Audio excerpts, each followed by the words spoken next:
And it is quite a show our sports reporters are putting on today, Oliver, in the face of the storm. We'll check back with you after 5 o'clock for our next update from the sports side of Zulu 11. And Kelso is back on the line with us from the off-world tower to give us an update. Anne, what's your situation? I've reached a good vantage point on operations, Helen, and the apostles are seething like ants all around me. That's what happens when you kick open the nest. You stir up mayhem. Kind of waiting for the right opening. The busier this gang is at what they think will protect Altus and this little cadre of techs, the more chance they'll focus on the wrong thing for just that split second too long. And that's when I move. I can't understand how you can be positioned to watch them without their finding you. If the floor near Altus Operations Lab is so crowded with apostles, how is it they haven't found you yet? And how are you going to be able to do anything about Altus with such a swarm of gang members in the area? I'll bet the apostles are wondering exactly the same thing, Helen. All the better. When the time comes, and you'll know when that is, there'll be nobody to stop me from putting Altus out of action. I'll make sure his little birds take their last flight straight down. And we're still not sure that simply destroying those satellites will dissipate the storm. Gertrude's interview with Dr. Devereaux suggested that even if the rogue satellites were to stop pumping energy to feed the storm, it may be self-sustaining at this point. Do you not think it would be better to retain control over those little denizens rather than simply destroying them? Once they're gone, there's no going back. If they could help in actively dissipating Zulu 11, we don't want to throw away that chance. Might be a very difficult proposition, Helen. What you're suggesting is not just an assault on the operations lab, but a bid to seize control of it, which would also require that we keep control of it, or it would be a pointless gesture. The only way that might be done is to kill or immobilize every apostle in the area. That's a big ask, even for me. I know you'll make the right decision, Anne. No pressure. But you know, of course, millions of lives may depend on you getting the job done just the way it needs to be done, and in time to make a difference. Never crossed my mind. Sounds like I'll have to sign off for a bit. But like I said, when my window of opportunity arrives, you'll know. AKA out. Located in our hidden warrens far beneath the city, WRAT's squad of intrepid reporters infest the city, unseen and unlooked for. Combined with the magic of video, we are the eyes and ears of this metropolis, and we're here 24/365 for you. At last report, Jeremy Alcott informed us that the Oasis Biodome was being assaulted by a desperate crowd of Suriston citizens trying to gain access and protection from the storm. Apparently there were competing views from those inside the structure as to whether or not the doors should be opened. Jeremy, I understand there are some new developments. What do you have to tell us? That there was a brief but quite violent fight between the leaders of the small but very vocal conservative group and the majority atom.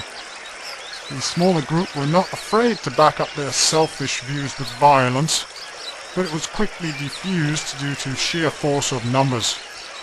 Once the holdout faction had been surrounded and effectively locked up in an easily monitored area of the compound, the front doors were opened for about 5 minutes to allow all those outside to rush into safety. I estimate we gained another 8,000 to 10,000 people. And now there is a gate monitor in place to let in any stragglers. And are the newcomers okay? Are they injured? There are a few injuries, yes, but the Biodome has a fully equipped medical station with its own doctors and nurses. Everyone that was hurt, including those injured in the fight, is currently under appropriate care.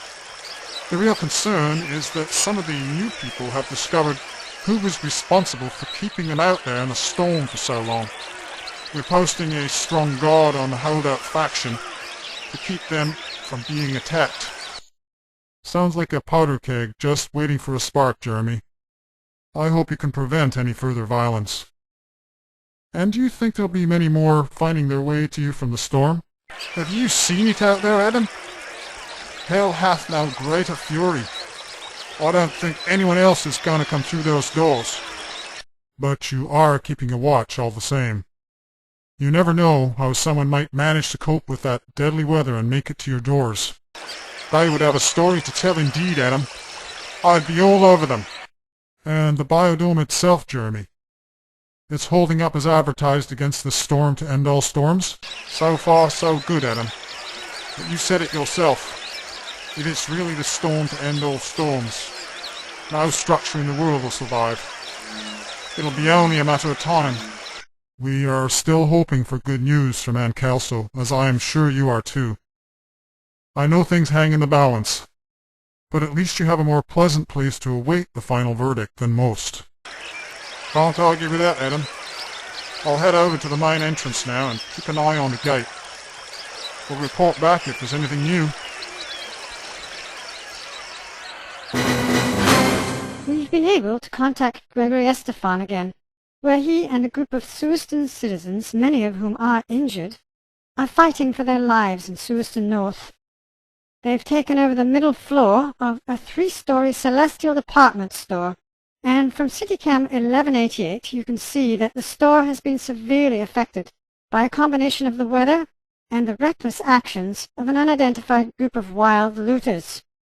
The windows on the ground floor along the front of the building have all been blown out, and part of the roof has been torn away, so the upper floor is dangerously exposed.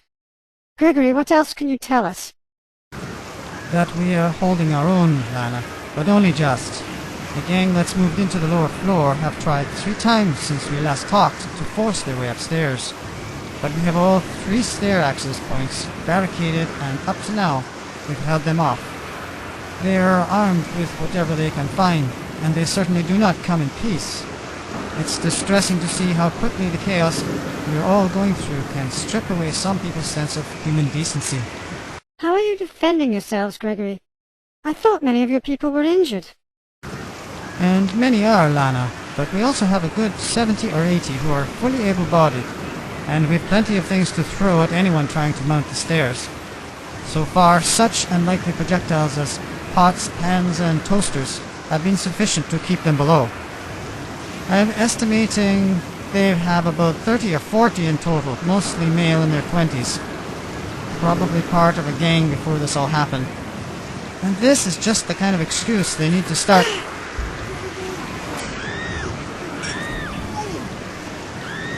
Lana, sounds like they need me up the stairs again. Coming, Tom!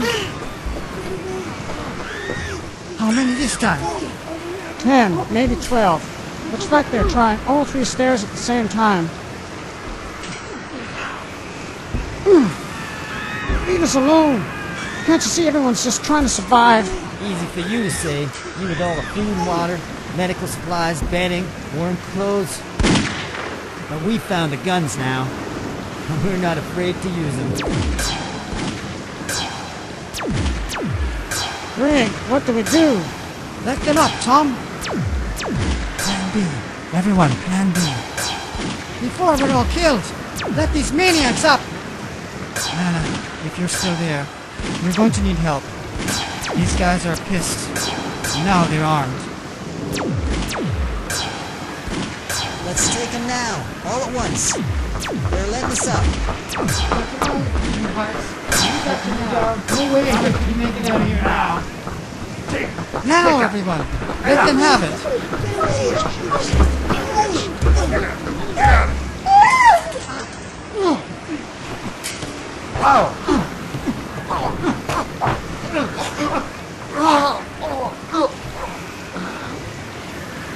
Great work, everyone. Gather the guns, quick, before they realize what's happened. Next time they'll come hard and shoot first. Lana, we'll last 1 more wave, maybe 2. If you can send any help, it would be welcome. I've got to go and tend to the wounded on both sides. We'll report back later.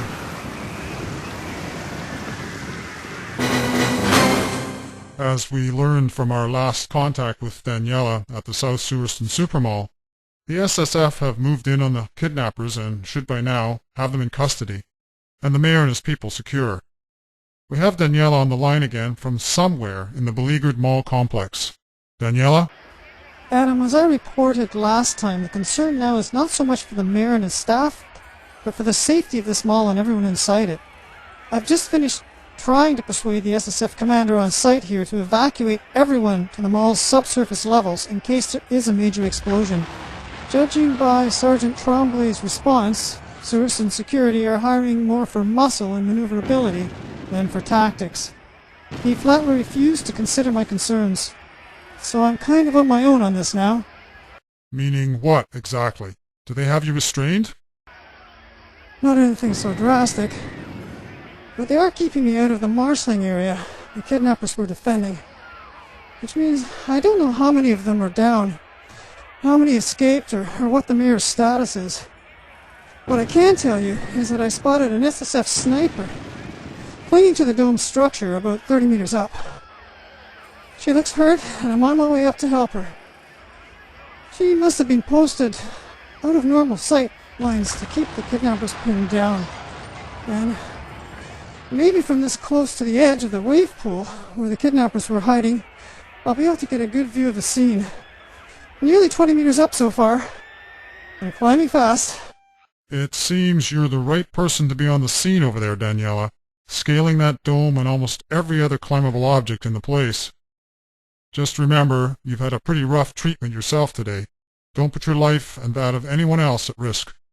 In spite of what Sergeant Tremblay says, I think you had the right idea.